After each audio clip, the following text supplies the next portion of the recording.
Good afternoon, it's Thursday afternoon again. This poem I'm going to read today is in memory of my dad and is written by Welsh fabulous comedian, songwriter, poet Max Boyce. We used to listen to Max Boyce on telly all the time.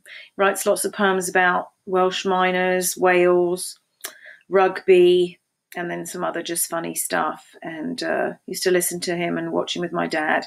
And this is a poem that I read at we scattered my dad's ashes up on Newmarket Racecourse. Don't tell anybody because you're not supposed to do that. Okay, my dad spent his life in horse racing. Anyway, I may slip into a Welsh accent because I've been watching Max Boyce for a little bit on YouTube for a memory moment. So apologies for that, but can't sometimes help myself. And it's not the best Welsh accent, but when I hear his voice, it's kind of what happens.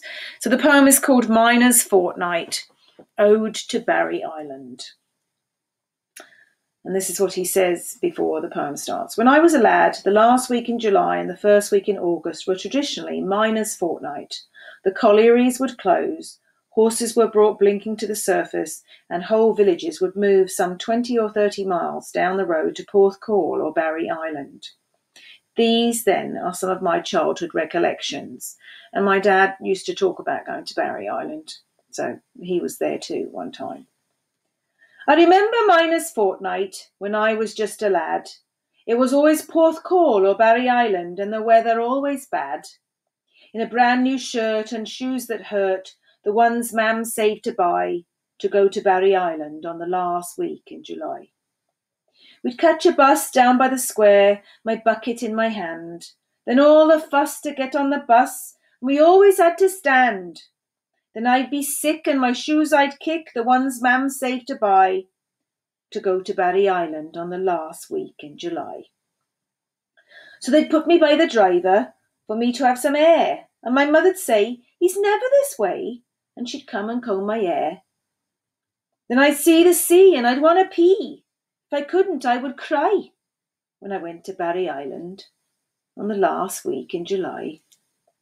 Our caravan, the water's edge, 10 miles from the sea, we'd drag the cases over and we didn't have the key.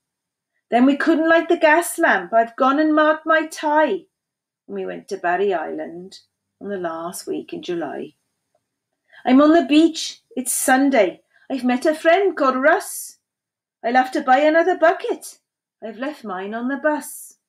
I've cut my foot, it's bleeding. My cousin says you'll die. And they'll bury you in Barry on the last week in July. I'm going to the fair tonight, my bucket full of shells. The weather forecast settled now with dry and sunny spells. I brought Mam Goo a present and waved the sea goodbye. My mother's found my plastic mac and the weather's nice and dry. Aye, that's how I remember Miner's Fortnight, when I was just a lad. Porthcawl or Barry Island, and the weather always bad. There's a word there he uses, mamgoo, and at the bottom he says that that's the word for grandmother. And here's a picture of everybody down at the beach, Barry Island. So I had a memory moment today because I was cleaning off my bookshelf to fit some more things in and see what I wanted to move to another bookshelf of overflow books. And this was one that came out and made me think about my dad and my family and my Welsh heritage roots. And so I wanted to share it. And that's it. Click.